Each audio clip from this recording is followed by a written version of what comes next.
ओम गणेशी महागणेशाय नमः। जय माता दी। राधे राधे दोस्तों, कैसे हैं आप सब। दोस्तों, माता रानी को समर्पित शारदीय नवरात्रि इस बार पूरे 9 दिनों के होंगे। इस बार शारदीय नवरात्रि 26 सितंबर दिन सोमवार को शुरू होकर 4 अक्टूबर को समाप्त होंगे। नवरात्रि के 9 दिन मां आदि शक्ति दुर्गा को समर्पित होते हैं। नवरात्रि के दिनों में मां दुर्गा के 9 अलग अलग स्वरूपों का पूजन किया जाता है। नवरात्रि के दिनों में माता रानी को अलग अलग स्वरूप के हिसाब से अलग अलग भोग और अलग अलग पुष्प अर्पित किए जाते हैं। देवी भागवत पुराण के अनुसार नवरात्रि के पावन पर्व पर माता रानी अपने भक्तों के घर में विराजमान रहती हैं। ऐसे में हम सभी कोशिश करते हैं कि माता रानी को प्रसन्न कर उनकी कृपा प्राप्त कर सकें। माता रानी की कृपा प्राप्त करने के लिए भक्त नवरात्रि के 9 दिनों में कलश स्थापना करते हैं, माता रानी की चौकी की स्थापना करते हैं, अखंड ज्योत जलाते हैं, दुर्गा सप्तशती का पाठ करते हैं, व्रत और पूजन करते हैं। सभी भक्त माता रानी की कृपा प्राप्त करने के लिए अलग अलग उपाय करते हैं। माता रानी को प्रसन्न करने के लिए अलग अलग वस्तुएं अर्पित करते हैं। लेकिन क्या आप जानते हैं, कुछ ऐसी वस्तुएं हैं जिन्हें नवरात्रि के दौरान भूलकर भी माता रानी को अर्पित नहीं करनी चाहिए। अगर इन वस्तुओं को आप गलती से भी माता रानी को अर्पित करेंगे तो आपको व्रत और पूजन का पूर्ण फल प्राप्त नहीं होगा। इसलिए माता रानी की कृपा प्राप्त करने के लिए आपको यह जानना अति आवश्यक है कि कौन सी ऐसी वस्तुएं हैं जो माता रानी के पूजन में भूलकर भी इस्तेमाल नहीं करनी चाहिए। दोस्तों, इन वस्तुओं को जानने से पहले अगर आपने हमारे चैनल को अभी तक सब्सक्राइब नहीं किया है तो जल्दी से हमारे चैनल को सब्सक्राइब कर लें और बेल आइकन को हिट अवश्य ही करें, जिससे हमारी सभी नई वीडियोस की नोटिफिकेशन आपको फ्री में सबसे पहले मिल पाए। तो आइए दोस्तों, जानते हैं कौन सी ऐसी वस्तुएं हैं जिन्हें माता रानी को भूलकर भी अर्पित नहीं करना चाहिए। दोस्तों, सबसे पहली वस्तु है नारियल। हिंदू धर्म में नारियल को समृद्धि, धन और शुभता और सम्मान का सूचक माना जाता है। नारियल को श्रीफल भी कहा जाता है। नारियल को सुख समृद्धि में वृद्धि करने वाला भी कहा जाता है। नारियल का हर मांगलिक कार्य में विशेष महत्व होता है। जैसा कि आप सभी भी जानते हैं कि माता रानी के कई मंदिरों में नारियल से बलि भी दी जाती है और माता रानी के पूजन में नारियल का इस्तेमाल हम सभी करते हैं। खासकर कलश की स्थापना, घट की स्थापना नारियल रखकर ही की जाती है। माता रानी के पूजन में हम नारियल इस्तेमाल करते समय कुछ गलतियां कर बैठते हैं। दोस्तों, नारियल एक हरा नारियल आता है जिससे नारियल पानी पिया जाता है। एक होता है सूखा जटा वाला नारियल जिसके अंदर पानी नहीं होता। एक होता है जिस नारियल के अंदर पानी होता है और उस पर जटाएं भी होती हैं। और एक नारियल होता है जो बिल्कुल सूख जाता है, जो जिसमें जटाएं भी नहीं होती, जिसे गोला कहा जाता है। इसलिए यह जानना आवश्यक है कि माता रानी के पूजन में किस तरह का नारियल इस्तेमाल करें और कैसे इस्तेमाल करें। माता रानी के पूजन में सदैव पानी वाला जटा वाला नारियल ही इस्तेमाल करें और नारियल पूर्ण होना चाहिए, यानी कि नारियल चटका हुआ या टूटा हुआ नहीं होना चाहिए, क्योंकि पूर्ण नारियल ही पूर्णता का और पवित्रता का प्रतीक होता है। पूर्ण नारियल ही सुख समृद्धि का प्रतीक होता है। पूर्ण नारियल को ही श्रीफल यानी कि माँ लक्ष्मी का फल कहा जाता है।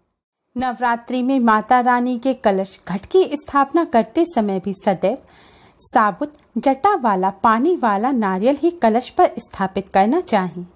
साथ ही यह ध्यान रखना चाहिए कि माता रानी के जब आप कलश की स्थापना करते हैं तो नारियल को सदैव कलश के ऊपर लिटाकर रखें। माता रानी के घट की स्थापना करते समय कभी भी नारियल को खड़ा करके नहीं रखा जाता। नारियल को सदैव लिटाकर कलश के ऊपर रखना चाहिए। और लिटाते समय भी आपको इस बात का ध्यान रखना चाहिए कि नारियल का जो मोटा हिस्सा है वह आपकी तरफ होना चाहिए और जो पॉइंटेड हिस्सा है वह दूसरी तरफ होना चाहिए।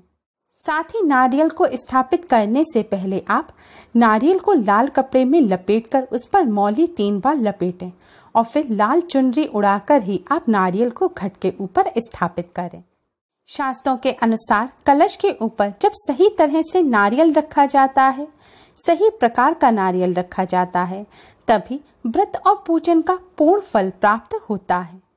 यह भी ध्यान रखें कि महिलाएं माता रानी को नारियल अर्पित तो करें, लेकिन कभी भी माता रानी के सामने नारियल को तोड़े नहीं, क्योंकि नारियल बीज रूप होता है और स्त्रियां बीज रूप से ही शिशु को जन्म देती हैं। इसलिए कभी भी महिलाओं को नारियल को नहीं तोड़ना चाहिए।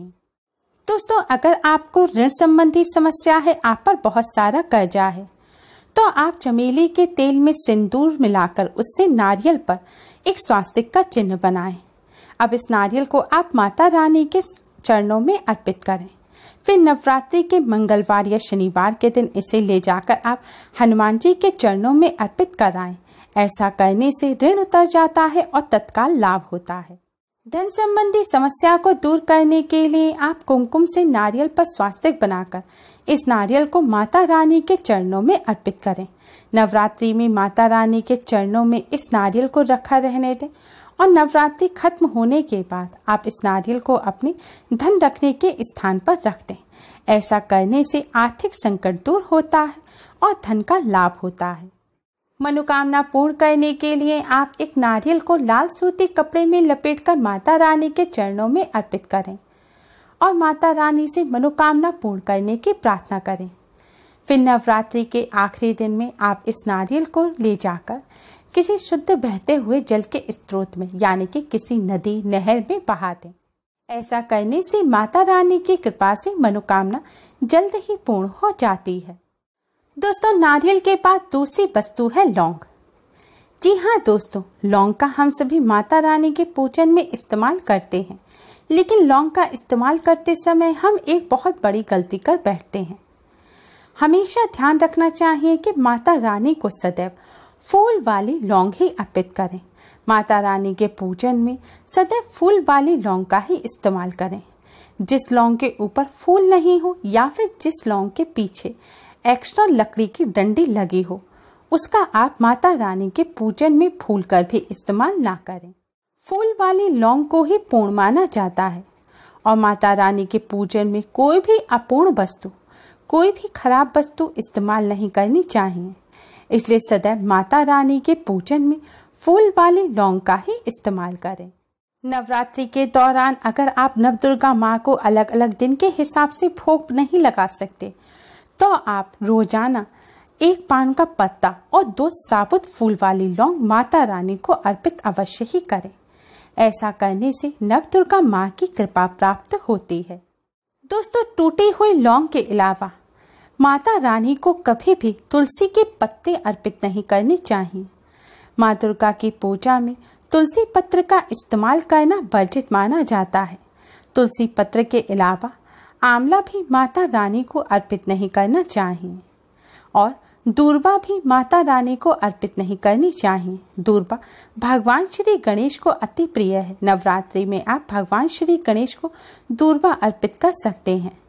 भगवान विष्णु जी को तुलसी के पत्ते अवश्य अर्पित कर सकते हैं, लेकिन माता रानी को भूलकर भी तुलसी के पत्ते या दूर्वा अर्पित ना करें। मदार और आक के फूल भी आप माता रानी को अर्पित ना करें। माता रानी को सदैव लाल रंग के फूल अर्पित करने चाहिए। लाल रंग के फूल माता रानी को अति प्रिय हैं। खासकर माता रानी को गुड़हल के फूल और कमल के फूल अति प्रिय हैं। दोस्तों, शास्त्रों में बताया गया है कि घर में माता रानी की 2 या 3 मूर्तियां या फोटो नहीं होनी चाहिए। इस बात का भी आप विशेष ध्यान रखें और माता रानी के पूजन में कोई भी खंडित चीज इस्तेमाल ना करें। खंडित चीज जैसे कि चटका हुआ या टूटा हुआ दीपक या फिर चटका हुआ कोई बर्तन। साथ ही यह भी ध्यान रखें कि लोहे के और प्लास्टिक के बर्तन आप माता रानी के पूजन में इस्तेमाल ना करें। कई लोग बॉन चाइना के बर्तन पूजन में इस्तेमाल करते हैं, लेकिन ऐसा भूलकर भी नहीं करना चाहिए, क्योंकि उन बर्तनों में हड्डियों का चूरा मिला होता है। तो ऐसे बर्तनों को भी माता रानी के पूजन से सदैव दूर रखें। साथ ही यह भी ध्यान रखें कि माता रानी को कभी भी अपवित्र स्थल पर उत्पन्न किए हुए अनखिले पुष्प यानी कि कलियां माता रानी को अर्पित ना करें। फूलों की पत्तियां तोड़कर भी आप माता रानी को अर्पित ना करें।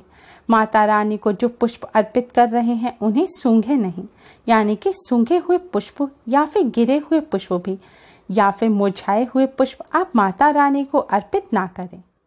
दूसरों के यहाँ से चुरा कर लाए हुए पुष्प या फिर अपवित्र वस्तुओं में रखकर लाए हुए पुष्प जैसे कि पेंट की जेब इत्यादि जगह पर रखकर लाए हुए पुष्प भी आप माता रानी को अर्पित ना करें।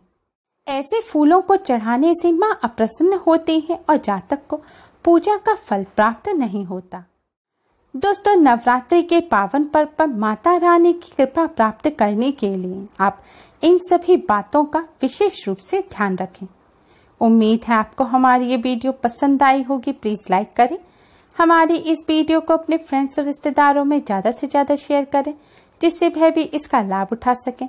हमारी और भी वीडियोस के लिए हमारे चैनल को सब्सक्राइब करना ना भूलें।